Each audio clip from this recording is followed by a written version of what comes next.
Ok, vamos desde el principio. Vamos con la contracción muscular. Las principales células de la contracción son los miocitos, ¿ok? Bueno, tenemos el músculo. Para hacer la contracción muscular, por supuesto, se tiene que tener un estímulo nervioso. Bien, esa unión de la neurona con el músculo estriado esquelético se va a denominar placa motora. Bien, es donde va a haber la liberación de neurotransmisores, etc. Bien, esa descarga de neurotransmisores se va a hacer en el túbulo T o en la superficie de la membrana en el sarcolema de la célula muscular, por supuesto. Ese túbulo T, su funcionamiento tiene la concentración de los iones y del neurotransmisor para que se concentre en mayor cantidad. Bien, hubo la liberación de los neurotransmisores, pasaron por sus canales correspondientes.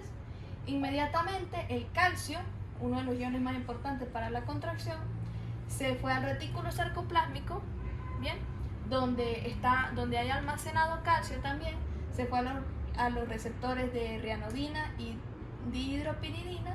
¿Para qué? Para sacar el calcio, ¿ok? Esos son como la compuertita de ese baúl que guarda mucho calcio. Luego, todas esas moléculas de calcio viajaron a las fibras para acoplarse a la proteína denominada troponina, ¿ok? Que son todas estas bolitas que están acá. El calcio se une con la finalidad de mover o de cambiar la tropomiosina, que es este resortito que tenemos acá. ¿Por qué lo va a mover? Porque la miosina, que la tenemos acá, una de las principales proteínas del músculo, ella necesita pegarse a la actina, que son las rayitas que tenemos acá. Pongámosla en azul. Esta es la actina. ¿Bien? Ella necesita pegarse a esa actina. Pero gracias a estas cabecitas de la miosina, estas son las cabecitas que se van a pegar a la actina, ¿ok? Pero esas cabecitas tienen un lugar en específico para poder pegarse a la actina. Y ese sitio en específico está tapado o cubierto por esa tropomiosina. Entonces, el calcio con la troponina lo que van a hacer es mover esa tropomiosina para que se destape ese lugar y la cabeza de la miosina pueda unirse. Por decir. Esta sería la actina, como si estuviera envuelta aquí así por la tropomiosina. Y aquí es donde se une la miosina. Entonces, ¿qué va a hacer el calcio con la troponina? La troponina está aquí, se une el calcio, inmediatamente va a ser como esto, como que va a destapar el sitio de unión. Y al destapar el sitio de unión, la miosina puede pegarse fácilmente. Bien, eso es lo que ocurre. En un video se muestra muy bonito ahí. Bien, ya sabemos cuál, esto se llama complejo troponina calcio. ¿Ok? Ahora, ¿cómo hacemos para que esta miosina se pueda pegar a la actina? Si está aquí toda rígida, va a haber un ATP. Va a llegar un ATP, por eso el cuerpo siempre requiere de mucha energía cuando estamos haciendo ejercicio, y se va a adherir a la cabeza de la miosina y va a hacer que ésta se levante de su sitio. Va a hacer que se levante y se pegue a la actina. Bien, entonces ahí mismo ella como que va a empezar a estirar a la actina, es decir, va a hacer esto. Ella siempre se va a mantener estática. Vamos a poner este ejemplo. Aquí así. Esta sería la miosina, esta sería la actina. La cabecita de miosina con el ATP, ¡pam!, se unió acá. ¿Y qué es lo que va a hacer para la contracción? Va a empujar con esa cabeza. Se estira y empuja. Se estira y empuja. Es como que va alando la fibra. Ella no se mueve para nada, ella ni se estira ni se contrae. Ella lo que va a hacer es como que jalar. Solo la cabeza, claro. Solo la cabeza. Ella lo que va a hacer es como que jalar, y eso es lo que hace que se produzca esto. Las fibras de actina ya están como que encogiendo. Para que ocurra esa contracción. Ya entiendo. ella está como contrayendo esas fibras. Ella sin moverse, ella simplemente como que las agarra y las contrae así. Entonces ella va aquí como caminando. Jala, se pega, jala. Entonces para poder despegarse, para poder pegarse más adelante y hacer otro jalón, necesita de ATP. O sea, básicamente el ATP es el que hace que se pegue y se despegue, que se pegue y se despegue, se despegue y se despegue. Y por supuesto, ese ATP al ser utilizado se va a convertir en ADP. El ATP, luego de ser utilizado, ese es como su resultado, el residuo. Sí, porque el ATP siempre va a tener como 3 moléculas de fósforo. Él va a ser como porque energía. es trifosfato de adenosina. Ajá. Entonces, una vez utilizado uno de sus fosfatos, quedan 2. Entonces, ADP. Ácido di porque quedan 2. Y bueno, eso es todo.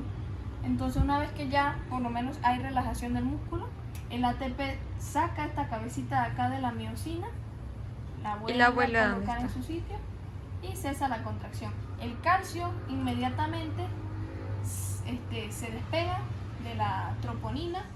Hay unos que se meten al retículo endoplásmico y otros cuando se terminan de meter al retículo endoplásmico y no hay más espacio, pues salen al exterior. Se intercambian con sodio, se intercambian con otros iones y así. Y ese es el cese de la Y una vez cuando la cabecita de miosina se ha pegado con la actina, eso se llama golpe de fuerza. Este es el golpe de fuerza. Yo creí que era otra cosa. Ese es el golpe de fuerza. Se despolariza cada parte del corazón. O sea, en el momento en el que se despolarizan las células del ventrículo, luego las células de las aurículas, etc. Por lo menos tenemos la onda P, que la onda P lo que va a identificar como tal es la despolarización auricular. Cuando ocurre la despolarización de las aurículas para la contracción, esa es la onda P. Básicamente cuando se contrae la aurícula, ¿sí? Luego tenemos el complejo QRS, que sería esto que tenemos acá, QRS. Eso básicamente sería la despolarización ventricular, es decir, cuando ocurre la contracción de los ventrículos. Y luego nos sigue la onda T, que nos dice que es la repolarización ventricular, es decir, cuando el corazón se relaja, ¿sí? Cuando los ventrículos se relajan. Y la onda U básicamente dice que es la despolarización de los músculos papilares, es decir, de los músculos que abren las válvulas. Los músculos triangulares que están ahí como en las paredes del Exacto. corazón, ¿verdad? Es en ese momento cuando se relajan. La onda U indica eso, la relajación de esos músculos. Entonces básicamente es eso. Onda P, despolarización auricular. QRS, despolarización ventricular. Onda T, De los papilares. De los músculos relajación ventricular. Relajación ventricular. Repolarización. Onda U, relajación de los músculos papilares. Eso es todo. El más importante es QRS, que es La repolarización ventricular. Despolarización ventricular. Que básicamente es cuando el corazón se contrae. Eso es todo. Ok. Eso es lo más importante. Fase de sístole ventricular. Como lo dice aquí, empecemos por esa contracción de Los ventrículos. Si hay contracción de los ventrículos es porque va a hacer eyección de la sangre hacia los vasos mayores. Quiere decir que aquí adentro hay Sangre. y Está llena. necesita ser expulsada. ¿Bien? Sí.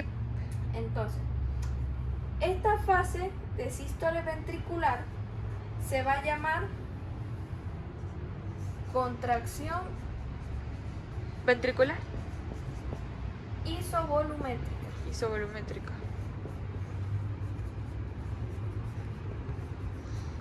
¿Ok? Esta fase de la sístole ventricular se va a llamar contracción isovolumétrica. Bien. Por supuesto, paso 1 dice, se inicia la sístole, es decir, la contracción, se contraen los ventrículos. Dice, se cierra la válvula mitral y tricúspide, es decir, se cierran estas valvulitas que comunican con las aurículas. ¿Para qué se cierran? Para que la sangre no se devuelva a las aurículas cuando haya la contracción.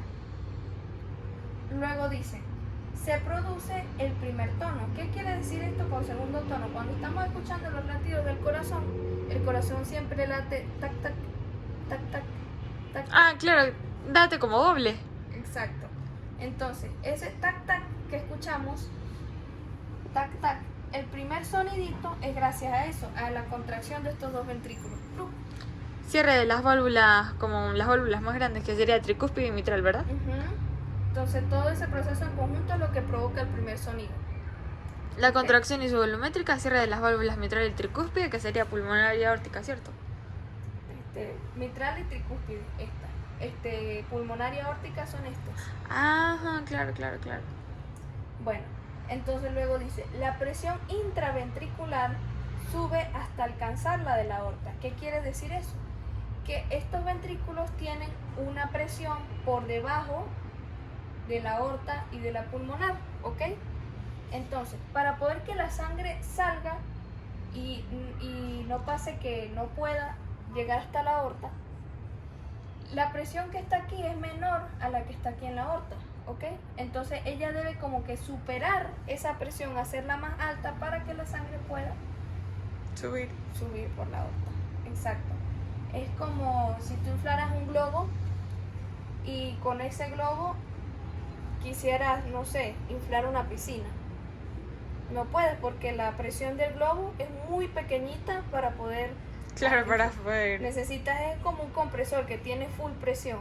Básicamente es así. La sangre tiene que hacer eyección con más fuerza posible para que tenga la suficiente presión para salir a la aorta.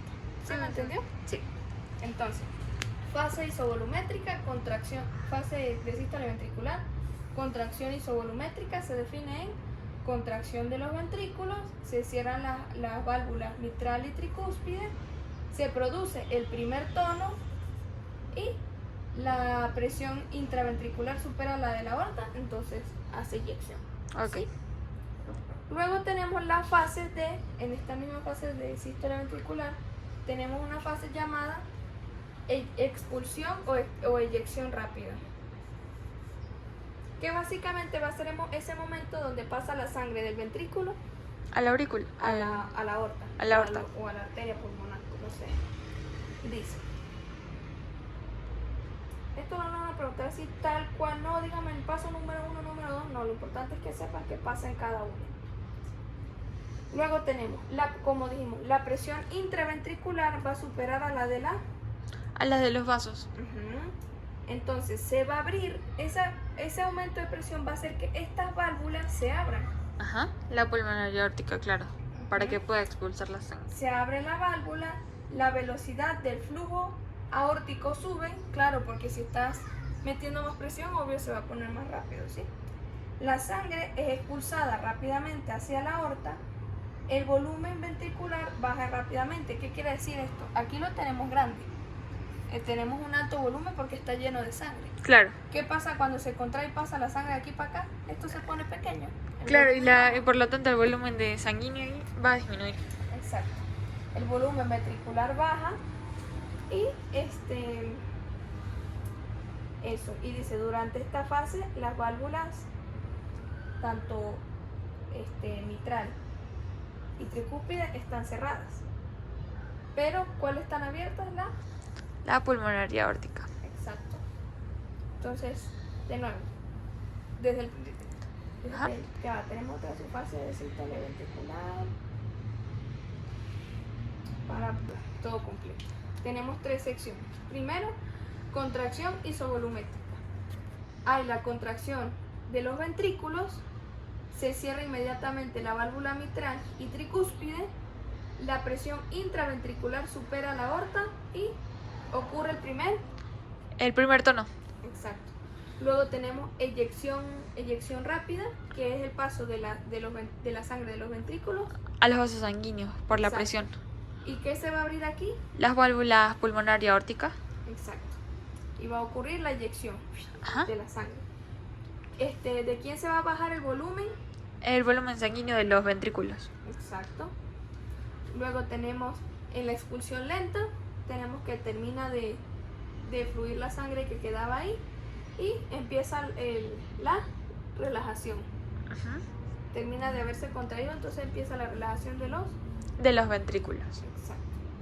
Y esa es toda sístole ventricular. Ahora vamos con una parte que se llama relajación isovolumétrica. En aquella era contracción, en esta es relajación. Relajación isovolumétrica. Que será la relajación de los ventrículos, ¿cierto? Exactamente, dice. Cesa la contracción y se inicia la relajación. La presión intraventricular cae por debajo de la aorta y entonces eso hace que la válvula aorta se cierre, ¿verdad? Una vez que la válvula aórtica se cierra, o esta válvula se cierra, ese cierre es lo que causa el segundo tono. Aquí es donde tenemos el segundo tono. El cierre de esas válvulas es lo que produce el segundo tono del corazón, ¿sí? Luego dice, bueno, la presión intraventricular sigue bajando hasta alcanzar la presión de la aurícula. ¿Y para qué tiene que alcanzar la presión de esta aurícula? Para que esta válvula se abra y empiece a llenar. Entonces ahí es cuando entramos a la fase de llenado rápido.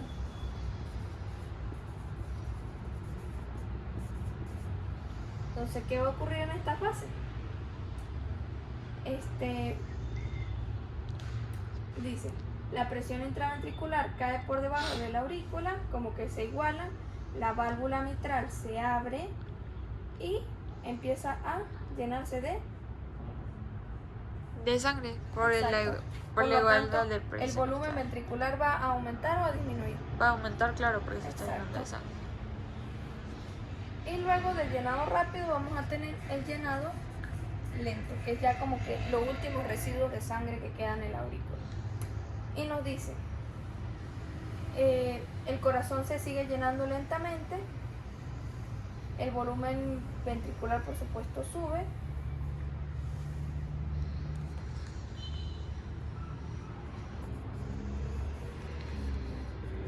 ¿qué va a estar pasando en la sístole auricular? Aquí todavía quedan residuos de sangre, muy poquito.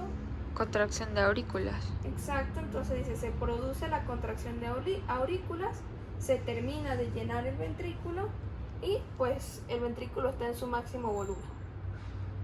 Y ahí aquí nos dice, durante esta fase la válvula mitral está abierta y la tricúspide también, mientras que estas están cerradas. Bien. Claro. Entonces, bueno, se contrae, termina de expulsar la sangre hasta el ventrículo está completamente lleno y se repite el ciclo del que ya dijimos. Se cierran estas válvulas, hay contracción, una vez que hay contracción estas válvulas se abren, ¿sí? Expulsan la sangre, por supuesto el volumen disminuye, una vez que disminuye, se cierran estas válvulas, la presión baja, se cierran estas válvulas, el ventrículo vacío alcanza la misma presión de las aurículas, se abren, estas válvulas se cierran y estas se abren, empieza llenado, empieza a aumentar de volumen, después el resto que queda de sangre, las aurículas hacen contracción. Para terminar de sacar esos restos. Termina de llenarse el ventrículo y vuelve otra vez el proceso. Era como para explicar las diferencias de presión porque eso no lo iba a preguntar en el examen. Pero básicamente aquí nos está diciendo las combinaciones de gases que hay en el aire o en el ambiente como tal en el que deberíamos respirar y que mientras más subamos a una parte donde haya mucho menos presión, claro. Menos presión y hay más concentración de oxígeno, la variedad de los gases de los distintos gases va disminuyendo hasta solo quedar oxígeno.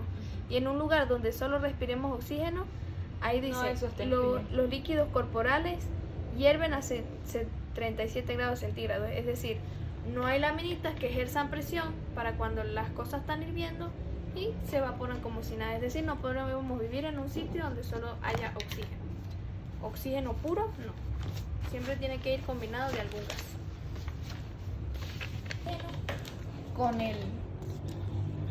Con la sangre, sí.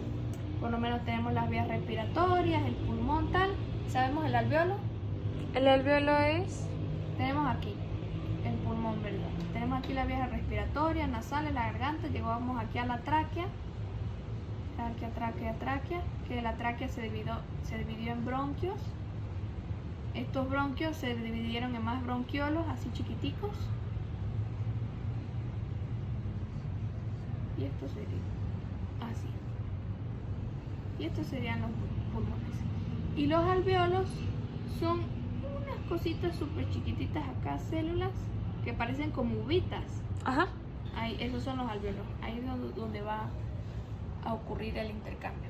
Entonces, hagamos que estos alveolos los vamos a ver aquí. Ellos son básicamente como así. Son así. Entonces, ellos tienen una membranita acá. ¿Qué es la barrera hematogaseosa? Ellos están full vascularizados. Por esa membranita es donde pasan los capilares del alveolo. Capilares súper chiquitos, súper chiquitos, súper chiquitos. Y obviamente esos capilares tienen a los eritrocitos, que son los encargados de transportar los gases. Bien, entonces llega el oxígeno, aquí cuando inhalamos, se llena de todo esto y entonces ellos atraviesan esta membrana para que el eritrocito o en la sangre lo agarre y lo transporte, ¿sí? Pero básicamente esa es la barrera hematogaseosa. Hemato de sangre eritrocito y gaseosa de gas. Aquí dice, células alveolares tipo 1, o también conocidas como neumocitos tipo 1, van a ser las encargadas de ese intercambio gaseoso. También están las tipo 2, pero esas ejercen otra función. Dice, tenemos una membrana basal, tejido conjuntivo, como todo, células endoteliales, en el capilar pulmonar, etc. Ajá, aquí está, aquí tenemos la parte del aire y aquí tenemos la parte del alveolo donde debería venir la sangre con el eritrocito. Aquí está, mira.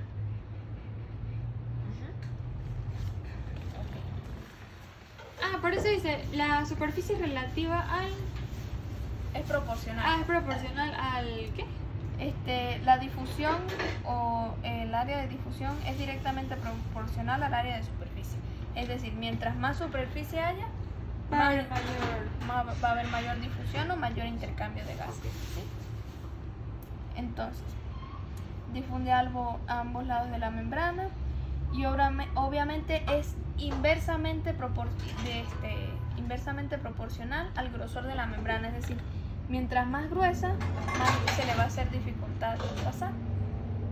Entonces, lo importante de la ley de Fick, proporcional al área de superficie, proporcional a la superficie, inversamente proporcional al grosor de la membrana. Exacto. Mientras más superficie tenga, más va a difundir. Claro. Pero mientras más grosor tenga, menos va a difundir. Porque le va a costar pasar más. Okay. Entonces tiene que ser entonces.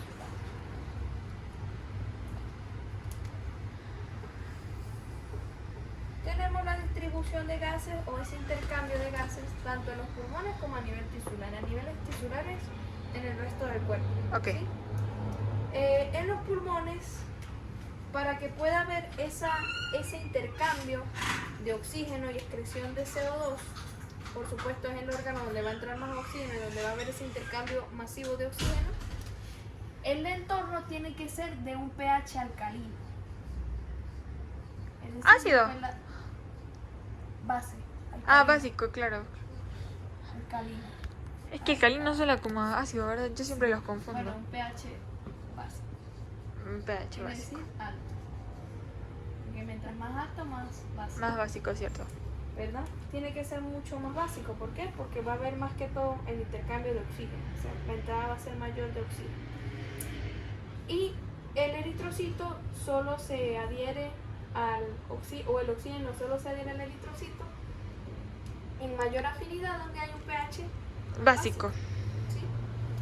Entonces, ¿qué más nos influye ahí? La temperatura. La temperatura tiene que estar baja.